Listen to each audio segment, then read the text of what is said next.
Jiro était un garçon apparemment ordinaire vivant dans le Japon moderne, mais un jour, il réalisa qu'il pouvait parler aux animaux, et le monde ne fut plus jamais le même. Il avait l'habitude de se battre avec les autres garçons qui le harcelaient à l'école primaire, prétendant qu'il était une sorte de phénomène, mais Jiro n'était pas du genre à reculer et finissait par se battre avec eux un jour sur deux.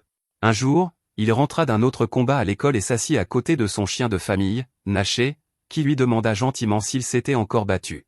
Jiro répondit que les garçons à l'école l'avaient traité de phénomène, donc il n'avait pas eu d'autre choix que de se battre. Naché lui parla d'une voix calme, affirmant qu'il ne devrait pas prendre leurs paroles à cœur, car un jour il réaliserait à quel point le pouvoir qu'il possédait était véritablement incroyable. Plusieurs années passèrent, et Jiro était maintenant un jeune homme solide, mais une chose n'avait pas changé du tout, sa capacité à se battre pour absolument aucune raison.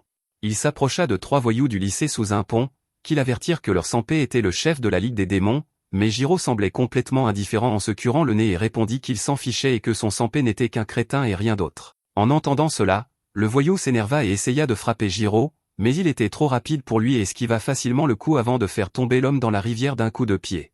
Les 2 autres garçons eurent un peu peur, se demandant quel genre de mouvement de ninja c'était, mais Jiro n'était pas du genre à reculer facilement et se moqua également des 2 autres, les forçant à se battre. Tous 2 décidèrent de l'attaquer ensemble, mais ils ne firent pas le poids face à Jiro, qui les surpassa facilement et les envoya tous courir, battus et trempés. Soudain, Jiro entendit la voix de quelqu'un derrière lui, le remerciant pour l'aide, et il se retourna pour voir un corbeau et un chat s'approcher de lui. Le chat le remercia à nouveau, affirmant que ces voyous leur causaient beaucoup de problèmes dernièrement, mais le chat était plus inquiet pour Jiro, car les voyous pourraient décider de se venger de lui tôt ou tard. Jiro leur dit de ne pas s'en faire, car il savait comment gérer ce genre de situation. Sur ce, il leur dit au revoir et retourna vers sa maison. Il trouva son père qui l'attendait, et qui devina immédiatement que Jiro s'était encore battu. Il se mit à crier après lui, affirmant qu'il ne lui avait pas appris l'art du ninja pour qu'il agisse comme un voyou sans valeur et frappe les gens. Jiro s'énerva et répliqua, affirmant que plus personne ne se souciait des ninjas et que ce n'était qu'une perte de temps. Cela mit son père en colère, et il lui lança des pointes de lancer par colère, que Jiro esquiva rapidement.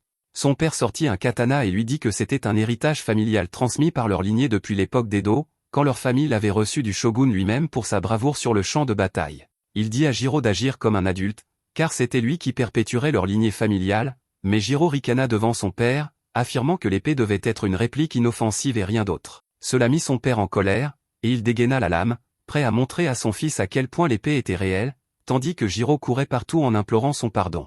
Après que tout fut dit et fait, le père força Jiro à tout nettoyer et lui dit qu'il allait à la réunion de l'association municipale et ne rentrerait pas avant tard dans la nuit, alors il devait verrouiller les portes avant de dormir. Jiro murmura qu'il n'était pas un enfant quand soudain le corbeau de tout à l'heure réapparut et cria à Jiro qu'ils avaient une urgence. Il affirma qu'un chat dans les bois semblait être dans un état terrible et guida rapidement Jiro à travers la forêt, où il trouva le chat allongé sur le sol dans une flaque de sang. Jiro réalisa que le chat était encore vivant d'une manière ou d'une autre et se demanda ce qui avait pu causer cela. Il appela le chat, essayant de s'assurer qu'il était toujours vivant, et soudain, quelque chose se produisit à l'intérieur de l'âme du chat, il semblait qu'un être démoniaque venait de se réveiller. Jiro ramena le chat à la maison et le soigna suffisamment pour qu'il retrouve lentement ses forces et ouvre enfin les yeux. Jiro entra dans la pièce avec de la nourriture pour chat et remarqua que le chat semblait avoir passé le stade le plus dangereux et devrait maintenant aller bien.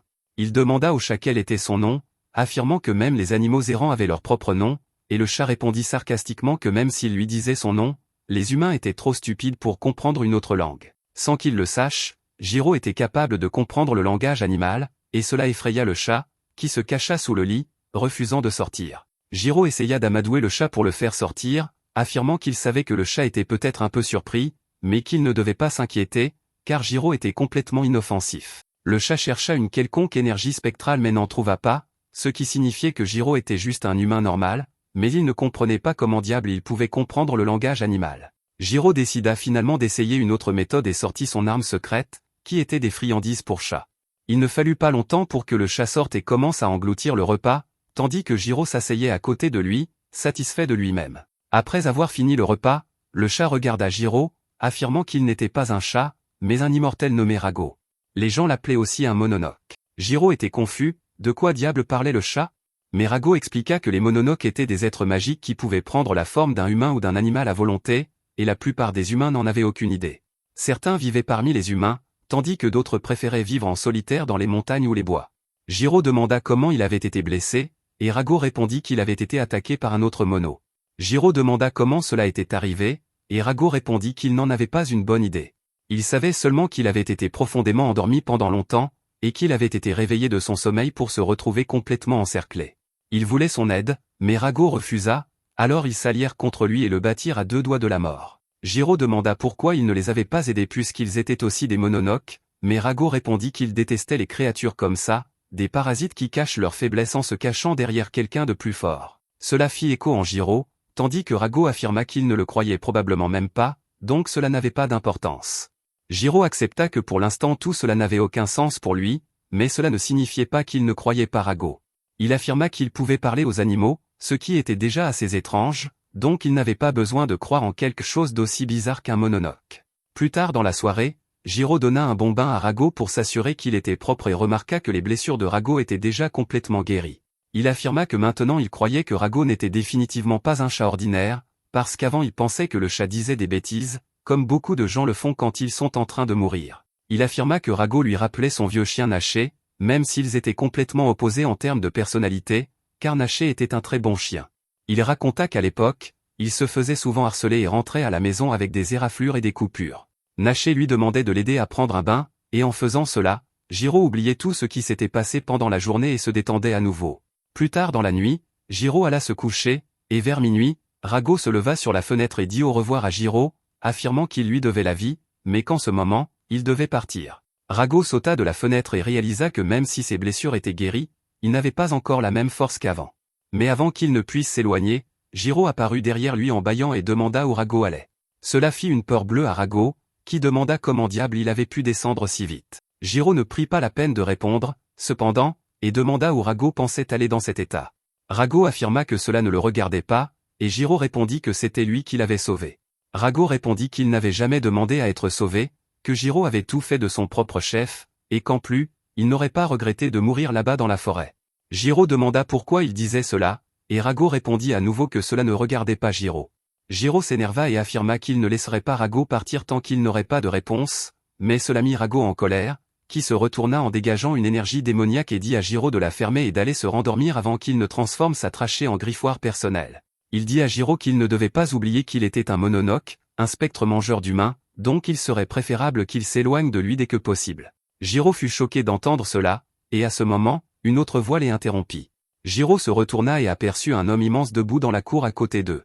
Rago réalisa qu'il avait manqué son occasion de s'enfuir, tandis que Jiro se retourna pour faire face à l'homme immense et demanda s'il aimait entrer dans les maisons des autres sans y être invité. L'homme affirma que Jiro devait la fermer, car il allait bientôt être dévoré. Sur ce, il transforma son bras en un bras démoniaque et tenta de briser Jiro en deux, mais Rago fit un dropkick pour écarter Jiro du chemin et s'enfuit dans la forêt, forçant l'énorme mononoke à le poursuivre. Jiro était trop choqué pour bouger, tandis que Rago essayait de distancer la bête qui le poursuivait, sachant qu'il devait juste prendre de la distance. Mais à cause de ses blessures, il n'était pas à pleine force, et l'énorme mononoke le frappa en plein vol pour le plaquer au sol.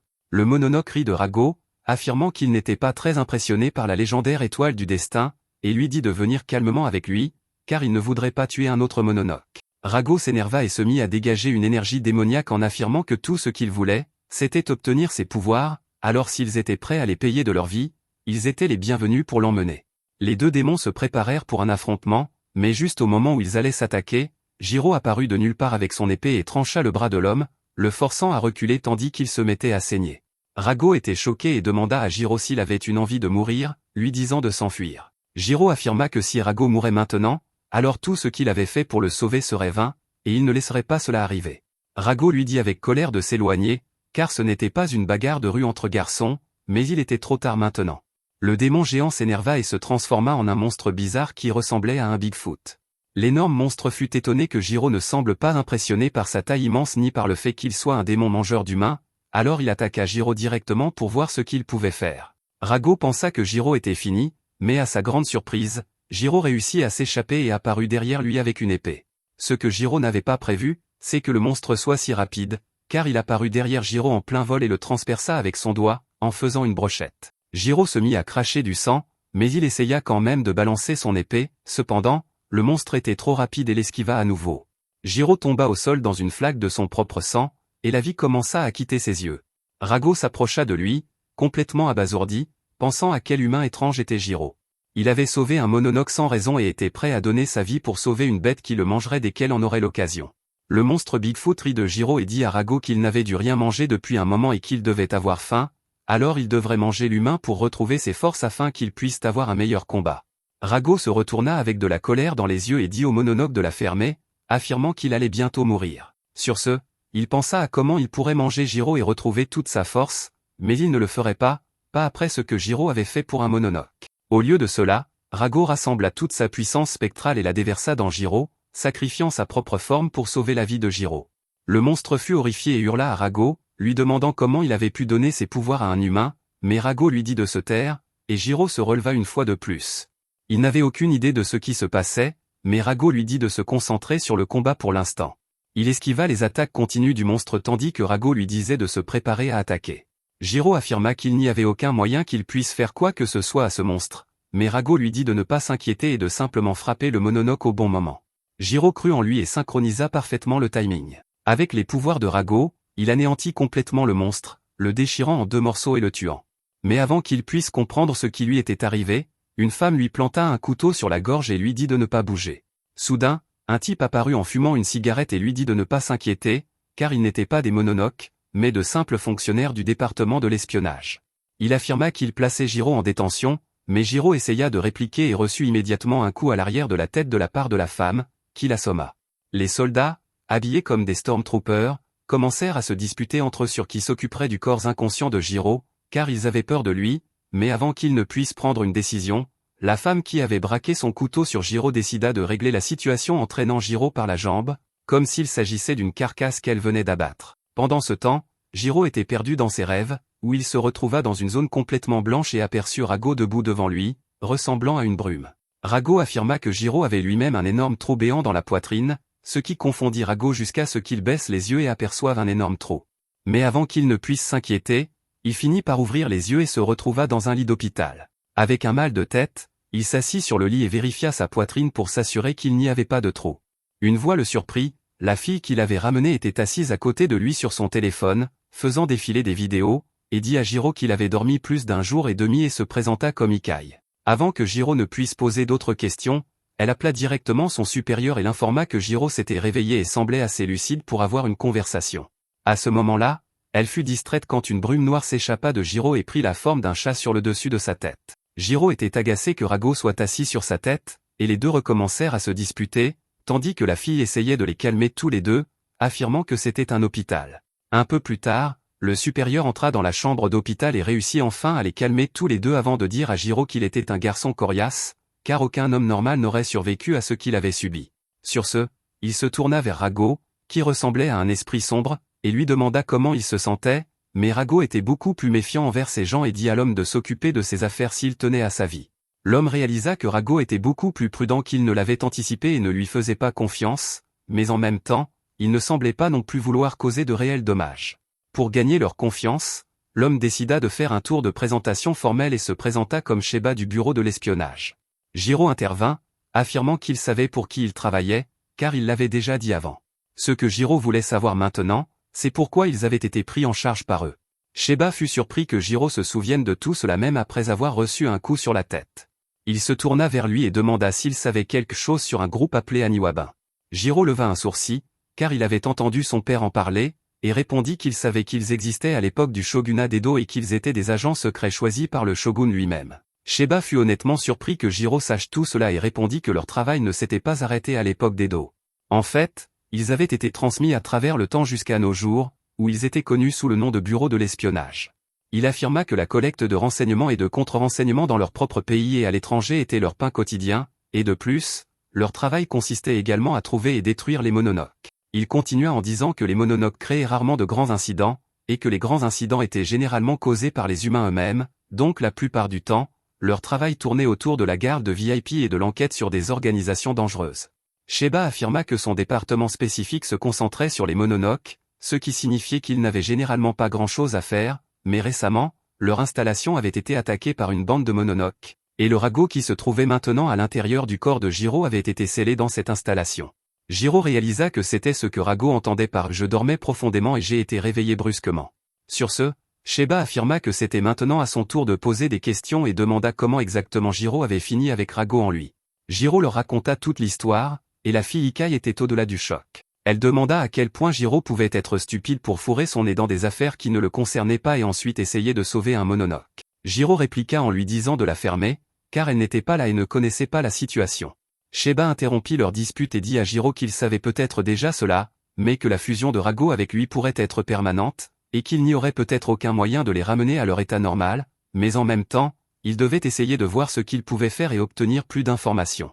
De plus, il savait que la bande de Mononoke voulait Rago, mais il ne savait pas exactement pourquoi, donc le bureau placerait Jiro sous sa protection pour le moment. Jiro n'aima pas la tournure des choses, mais Sheba affirma qu'il n'avait pas vraiment le choix, car une plainte pour personne disparue avait déjà été déposée pour lui. Il affirma que Jiro serait transféré dans un autre établissement le lendemain et l'avertit que l'hôpital avait de nombreux gardes, donc tenter de s'échapper serait complètement inutile. Jiro était assis seul dans sa chambre d'hôpital, s'ennuyant à mourir, se demandant s'il serait toujours coincé dans une réclusion solitaire comme ça. Rago rit, affirmant qu'il avait averti Jiro de ne pas s'impliquer, mais qu'il n'avait pas écouté. Il affirma que c'était le bureau qui l'avait scellé, donc il n'allait pas traiter Jiro comme un humain, et de plus, les Mononoke qui voulaient utiliser les pouvoirs de Rago étaient toujours là, et ils ne resteraient pas les bras croisés, ils essaieraient sûrement d'atteindre Jiro. Mais avant même que Rago ne puisse finir, Jiro commença à faire une colère et se leva du lit, disant à Rago de se préparer, car ils allaient s'évader d'ici. Il affirma qu'il n'allait pas rester assis et laisser quelqu'un d'autre dicter ce qu'il pouvait ou ne pouvait pas faire. Rago affirma qu'il y avait des gardes qui attendaient devant la chambre et qu'il n'allait pas aider Jiro à sortir d'un autre pétrin qu'il avait créé. Jiro affirma qu'il gérerait tout seul et regarda les corbeaux assis devant la fenêtre. Devant la chambre, 2 agents spéciaux étaient postés pour surveiller tout quand soudain ils entendirent un vacarme venant de l'intérieur, alors ils ouvrirent la porte seulement pour être attaqués par une volée de corbeaux sur ordre de Jiro. Jiro s'enfuit devant eux et s'échappa de l'hôpital vers sa liberté. Au coucher du soleil, il était sur un pont un peu éloigné de l'hôpital, remerciant les corbeaux pour leur aide et leur donnant un sac en plastique de friandises en échange de leur aide. Sur ce, Jiro retourna chez lui pour retrouver son père, mais son père finit par le trouver à la place, juste devant sa maison. Jiro essaya de trouver une excuse, mais son père ne répondit pas et lui dit de le suivre. Jiro marcha derrière son père, qui le mena sur un terrain vague, et quand Jiro demanda pourquoi diable il l'avait emmené ici, il reçut un coup de poing au visage qui l'envoya au sol. Jiro s'excusa d'avoir disparu pendant 2 jours, mais son père affirma que Sheba lui avait tout raconté et comment il avait été pris par le bureau de l'espionnage. Il affirma qu'il ne pouvait pas croire que son propre fils était fusionné avec un Mononoke. Jiro fut surpris et demanda comment diable il savait tout cela, et son père répondit qu'il savait tout parce qu'il avait lui-même été un membre du bureau de l'espionnage. Soudain, Rago sortit de Jiro sous sa forme spectrale, affirmant qu'il avait senti quelque chose d'étrange chez le vieil homme et son intention meurtrière, et qu'il savait maintenant pourquoi il se sentait ainsi. Le vieil homme répondit qu'il n'allait pas laisser le bureau ou un Mononoke l'exploiter, donc au lieu de cela, il allait tuer Jiro et Rago avant de se suicider également. Sur ce, il commença à se mettre en position de combat, tandis que Jiro ne savait pas quoi faire. Son père explosa en mouvement et tenta de porter un coup de pied en hache, mais Jiro l'esquiva. Cela ne suffit pas, car le vieil homme combla la distance avant que Jiro ne puisse réagir et enchaîna une combinaison de coups de poing que Jiro ne put bloquer. Il tomba à nouveau au sol, saignant de la bouche et respirant difficilement, tandis que le vieil homme affirma qu'il avait appris à Jiro assez pour l'autodéfense et qu'il devait encore le former pour devenir un guerrier accompli, mais ce rêve resterait un rêve. Sur ce, il explosa en mouvement et sauta pour achever Jiro, mais Rago intervint et utilisa sa griffe spectrale pour bloquer l'attaque et repousser le vieil homme. Il dit à Jiro que le vieil homme avait vraiment l'intention de le tuer, donc il devait commencer à prendre ça au sérieux. Jiro s'énerva, cependant, et dit à Rago de ne pas sortir avant qu'il ne le lui dise. Il pensa au temps où il était jeune et grimpait à un arbre pour sauver un chaton mais ne savait pas comment redescendre. Son père était toujours là pour le rattraper au cas où les choses tourneraient mal. Il se faisait gronder, mais son père était toujours là. Le vieil homme le regarda d'un air menaçant, affirmant que pendant des années, il avait combattu ses semblables et les Mononoke dans le royaume des ombres, un royaume qui était l'enfer lui-même, et il avait fait tout son possible pour éloigner Jiro de cela, mais maintenant il avait renversé son plan en se mêlant de choses qu'il n'aurait pas dû.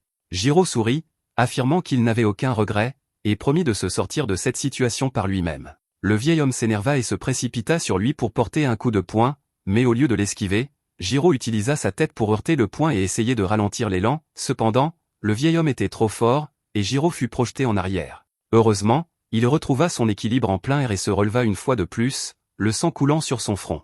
Le vieil homme réalisa que Jiro ne reculerait pas même s'il mourait et décida qu'il ne pouvait rien y faire. Il admit sa défaite, affirmant que c'était lui qui manquait de détermination, avant de quitter le terrain. À la tombée de la nuit, Jiro était de retour dans son bain chaud, profitant d'un moment de détente, quand Rago lui dit de ne pas courir si vite vers la mort, car alors sauver la vie de Jiro serait complètement vain.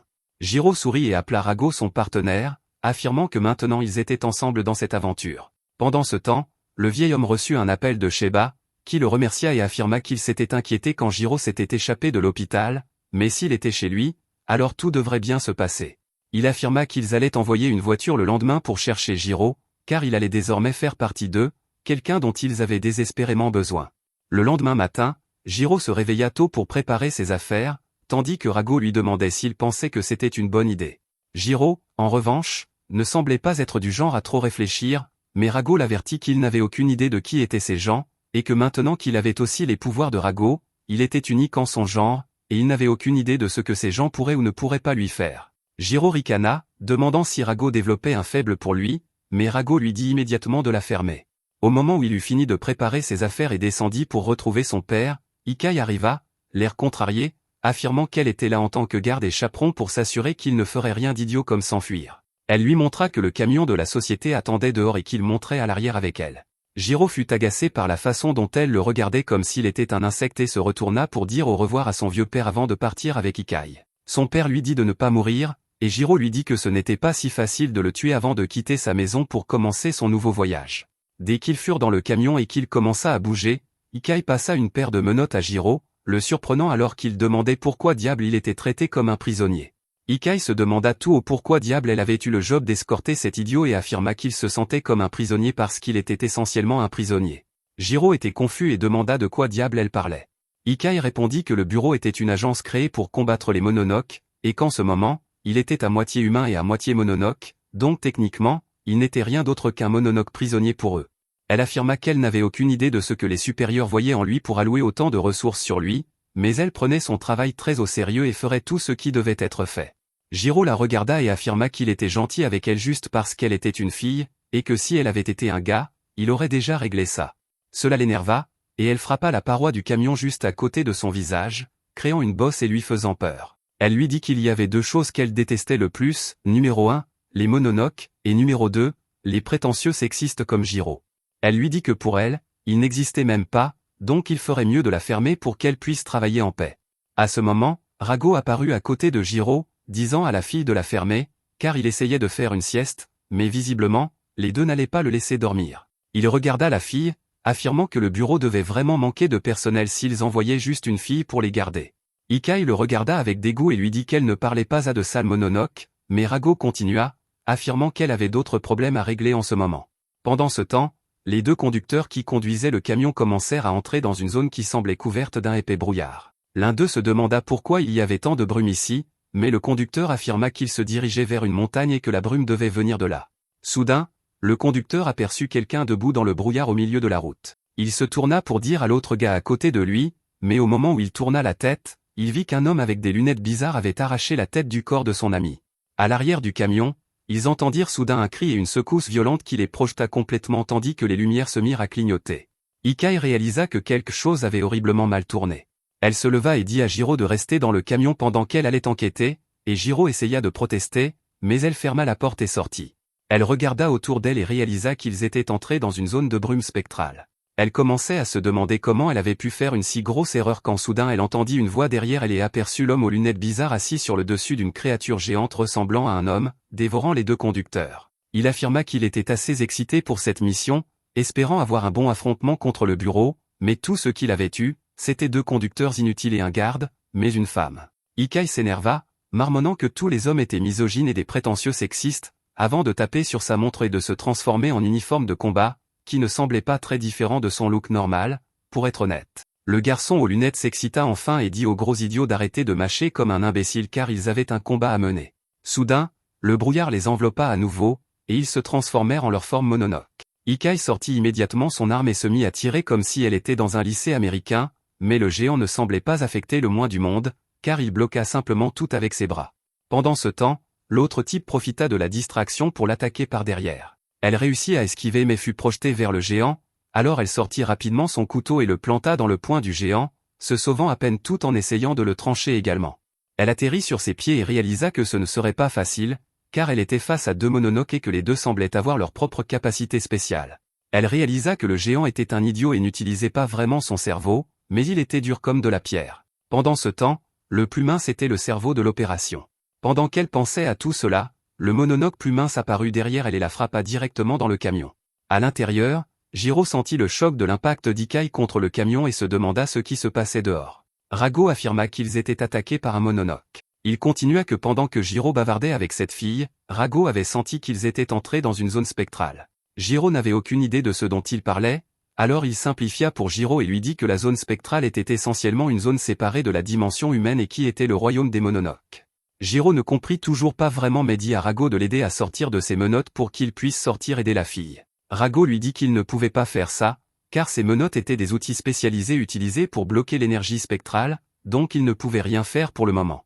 Jiro s'énerva et affirma qu'il ferait enlever les menottes par Ikai, mais Rago affirma qu'il devrait juste laisser le bureau et le Mononoke se battre pendant qu'ils se sauvaient, car pour tous les deux, Jiro n'était rien d'autre qu'un morceau de viande à utiliser et à expérimenter, alors pourquoi s'impliquerait-il ? Jiro affirma qu'il y avait une personne qui se battait dehors pour leur sécurité et qu'il ne pouvait pas se considérer comme un homme s'il restait assis à ne rien faire. À ce moment, la conversation fut interrompue par le géant qui frappa l'arrière du camion, le fendant en deux, ce qui projeta Jiro en l'air. Le Mononoke mince sauta sur le camion et regarda Jiro, affirmant que pour une raison quelconque, on lui avait dit de le ramener vivant, mais qu'il s'en moquait pas mal. Il donna tout de même 10 secondes à Jiro pour décider s'il se rendait pacifiquement ou devenait leur nourriture. Jiro se tourna immédiatement vers Ikai et lui dit de le détacher, mais Ikai refusa. Jiro s'énerva, la traitant de folle, mais le Mononoke mince affirma que les 10 secondes étaient écoulées et qu'il allait maintenant être dévoré, qu'il le veuille ou non. Jiro dit à nouveau à Ikai de lui enlever ses menottes, et la situation tendue lui rappela son enfance aux funérailles de sa propre mère, morte en défendant des gens contre des Mononoke pour le bureau. Elle se souvint comment elle avait promis à son père qu'elle commencerait l'entraînement à partir de ce jour-là et rendrait fière sa mère et lui. Jiro la sortit de ses pensées en lui disant qu'il savait qu'elle voulait accomplir son devoir parfaitement, et qu'en ce moment, cela signifiait le libérer de ses menottes, alors que le géant s'apprêtait à attaquer à nouveau. Ikai prit une profonde inspiration et le libéra des menottes, libérant tous ses pouvoirs. Jiro sauta immédiatement en l'air et, avec les pouvoirs de Rago, porta un coup de poing si puissant que le gros disparut complètement de la terre. Le type mince fut choqué de voir ses pouvoirs, et Ikai en profita, apparaissant derrière lui et le taillant en pièces avec sa lame. Jiro se releva et dit à Ikai qu'elle s'était battue pour eux et qu'il s'était battu pour l'aider, donc ils étaient quittes. Ikai le regarda avec un peu plus de respect et affirma que maintenant que le camion avait disparu, ils n'avaient pas vraiment le choix de faire le reste du chemin à pied. Il leur fallut une journée entière avant d'atteindre le quartier général. Le lendemain matin, Jiro se réveilla près du quai et se brossa les dents en réfléchissant à tout ce qui lui était arrivé en une seule semaine. Il avait découvert l'existence des Mononoke, avait été attaqué 2 fois par eux, et maintenant il était là. Ses pensées furent interrompues par Sheba, qui demanda à Jiro comment il se plaisait ici. Jiro affirma qu'il n'avait pas eu un seul moment pour lui, car il était toujours surveillé, mais Sheba affirma que c'était pour la sécurité de lui-même et de l'organisation. Il affirma que c'était le quartier général de la 2e escouade, dans laquelle il commencerait également à travailler en tant qu'agent, et leur groupe allait s'appeler Black Torch. Jiro n'était pas très intéressé par tout cela, et Sheba se demanda comment le faire travailler en équipe avec eux. Soudain, une voiture arriva, et une jeune femme en sortit, leur souhaitant le bonjour. Sheba la présenta comme le chef adjoint nommé Anna, et en plus de cela, un autre jeune homme désespéré, à peu près du même âge que Jiro, sortit également de la voiture, chantant pour Anna et parlant de son incroyable talent. Sheba affirma que le gars s'appelait Ray. C'était aussi une recrue qui les rejoignait, mais il venait d'une famille d'espions notables, tout comme Ikai. Jiro n'aima pas du tout son allure. Une fois à l'intérieur de l'entrepôt, Ray s'approcha d'Ikai et la trouva belle, ce qui la fit rougir, tandis qu'il regarda Jiro avec dégoût, demandant comment diable un inconnu comme lui avait pu entrer dans son unité. Jiro se leva, et la situation commença à s'échauffer quand Sheba leur dit que c'était le moment idéal et organisa un combat entre eux. Ils sortirent de l'entrepôt et se préparèrent pour un affrontement afin de prouver qui était le vrai homme du groupe. Rago apparaît soudainement derrière lui, en bâillant, demandant pourquoi il ne peut pas simplement faire une bonne sieste sans être dérangé, et Jiro lui dit de retourner dormir car il ne l'a pas réveillé. Mais Rago prétend qu'il pouvait sentir les yeux de ce binoclard posé sur lui, le dévisageant, et qu'il ne pouvait pas l'ignorer. Jiro dit à Rago que le binoclard veut se battre contre lui, et c'est pour ça qu'ils sont là, mais Rago s'en moque éperdument. Ray se prépare avec son épée, et Jiro demande à Sheba pourquoi diable le 4 a droit à une arme alors que lui n'en a pas. Sheba répond que Ray appartient à une vieille famille qui servait le shogun, et que sa famille est spécialisée dans l'art du combat à l'épée. Il prétend que les ancêtres de Rei sont ceux qui ont appris au shogun et au prince à se battre à l'épée. Sheba affirme que le binoclard aime se battre à l'épée, mais ce n'est pas grave, car Juro peut aussi prendre une arme de son choix. Rei dit avec excitation à Juro de ne pas se retenir et d'utiliser la toute nouvelle arme qu'il a acquise, en désignant Rago.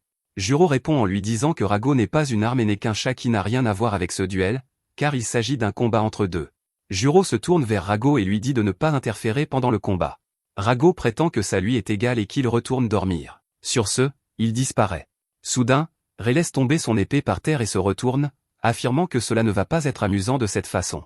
Juro est confus, et le binoclard répond que c'est un handicap, car si Rei se battait comme il le fait habituellement, ce serait fini trop tôt, et ce ne serait pas amusant non plus pour les spectateurs. Il prétend qu'il fermerait même les yeux pour que le combat soit plus équilibré.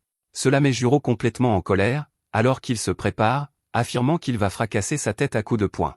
Pendant que les spectateurs regardent, Juro court vers Rei et saute en l'air, prêt à lui donner un coup de poing à l'arrière de la tête. Alors que Rei fait face à la mer, les yeux fermés, Ikai se demande s'il fait cela pour que Rei ne puisse pas entendre ses pas, mais Sheba pense que Juro est trop impulsif pour avoir réfléchi aussi bien, et que Rei a plutôt un sixième sens, une conscience à 360 degrés, ce qui fait de lui un mur de lame. Comme prévu, Rei se retourne, attrape son épée à la vitesse de l'éclair, et frappe Juro en plein visage, le projetant au sol. Ikai se sent mal pour Juro, tandis que Rei commence à blablater sur le fait qu'il devrait arrêter le combat ici, car s'il continue, Juro pourrait bien mourir, puisqu'il ne pourra pas encaisser de tels coups. Sheba, cependant, lui dit de la fermer et de regarder derrière lui. Rei se retourne seulement pour voir que Juro est de nouveau debout, époussetant la poussière sur lui, affirmant que ce n'était qu'une égratignure et rien de plus. Rei doit admettre que Juro a pas mal de résilience. Juro prétend que son grand-père l'a frappé depuis qu'il est tout petit, donc le petit jeu d'épée de Rei ne lui fera rien. Entendre quelqu'un qualifier l'art de l'escrime de jeu déclencherait, car il affirme que l'art qu'il a reçu est dans sa famille depuis des siècles, et que c'est l'art de tuer. Manquer de respect à cet art est une offense passible de mort. Juro sourit simplement et dit au binoclard de venir le punir s'il le peut. Sheba réalise que quelque chose d'intéressant va se passer et dit à Ena de bien tout enregistrer. Juro se précipite à nouveau vers le binoclard, comme la dernière fois, et Rei pense que Juro est le genre de gars qui fonce toujours de la même manière jusqu'à ce que ça marche, mais cela ne sera pas efficace contre lui. Rei décide de tout finir d'un seul puissant coup de tranchant, mais à sa grande surprise, au moment où il frappe, l'épée de Juro se brise en deux, et il reçoit un puissant coup de poing en plein visage, qu'il envoie au sol tandis que du sang jaillit de sa bouche. Il réfléchit à comment cela a pu arriver et réalise que Juro visait son épée depuis le début. La première fois qu'il a été touché, il a cartographié l'attaque, et quand il a essayé la même chose la deuxième fois, Juro a pu chronométrer une contre parfaite. Juro rit et affirme que maintenant ils sont à égalité, mais qu'il n'a plus le soutien qu'il appelait son épée. Juro demande s'il veut admettre sa défaite, mais le binoclard est plus coriace qu'il n'en a l'air, car il s'essuie, remet ses lunettes et court vers lui pour un nouvel affrontement. Ils commencent tous les deux à se frapper, échangeant coup de poing après coup de poing, se frappant au visage à plusieurs reprises, et bientôt ils sont tous les deux assommés. Un peu plus tard, le binoclard se réveille et trouve Juro assis par terre, non loin. Juro dit au binoclard qu'il s'est réveillé il y a quelques minutes à peine, ce qui signifie que le combat est un match nul, mais le binoclard admet que Juro s'est réveillé en premier. Juro lui lance une canette de jus et prétend que le binoclard aurait pu le tuer avec la première attaque s'il l'avait voulu, et que la seule raison pour laquelle il a pu briser son épée lors de l'attaque suivante, c'est parce que c'était une réplique en bois. Si ça avait été une vraie épée, il aurait été fini, donc, en gentleman, Juro accepte sa défaite. Le binoclard est en fait surpris par la maturité soudaine de Juro, mais tout cela disparaît dès que le binoclard essaie d'ouvrir la canette, et la soda lui éclabousse dessus. Pendant que Juro rit comme un fou, affirmant qu'il l'a bien secouée avant de la lui donner, Rei lui renvoie la canette écrasée au visage, et ils rentrent tous les deux dans la cabane. De retour à l'intérieur, Ena semble inquiète pour les deux garçons, se demandant s'ils vont bien s'en sortir, mais Sheba affirme qu'aujourd'hui n'était qu'une activité amusante. Le vrai test commencera demain sur le terrain. Ena est surprise, affirmant que les deux garçons sont encore de parfaits novices, mais Sheba prétend que les missions en conditions réelles sont le meilleur entraînement pour tout le monde. Dès le lendemain matin, Juro, Ikai et Rei s'équipent pour leur première mission en équipe, et Ena n'arrive pas à contenir son excitation. Alors que Sheba les briefe, il leur dit d'appuyer sur le bouton à leur poignet gauche, et immédiatement le costume se transforme en leurs vêtements de tous les jours afin qu'ils puissent se fondre dans la foule. Sheba dit ensuite à Juro de double-cliquer sur le bouton, et au moment où il le fait, il devient complètement invisible pour les autres. Sheba affirme que le mode invisible est encore une nouvelle fonctionnalité et doit être utilisé avec parcimonie, car il a des effets négatifs sur les autres équipements.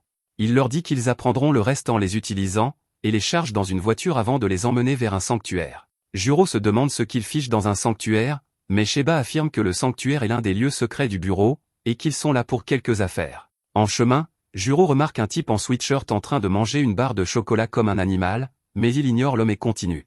Sheba tombe sur un des agents et commence à le supplier de les laisser utiliser l'installation.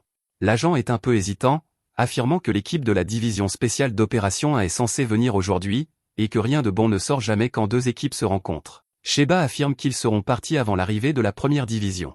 Juro demande à Ikai, c'est quoi ce bordel, l'équipe de la première division? Et elle répond que c'est essentiellement les meilleurs opératifs du bureau. Ils ont le plus d'effectifs, et les agents sont tous la crème de la crème, ce qui est à l'opposé de leur équipe de la division 2. Sheba les emmène à l'intérieur et, par un escalier dérobé, les conduit dans une chambre souterraine en dessous. Il se retourne et demande à Rago si ça va aller, et Rago apparaît immédiatement et dit à Sheba de la fermer. Sheba rit et ouvre un coffre avant de révéler que c'est l'endroit où Rago a été scellé.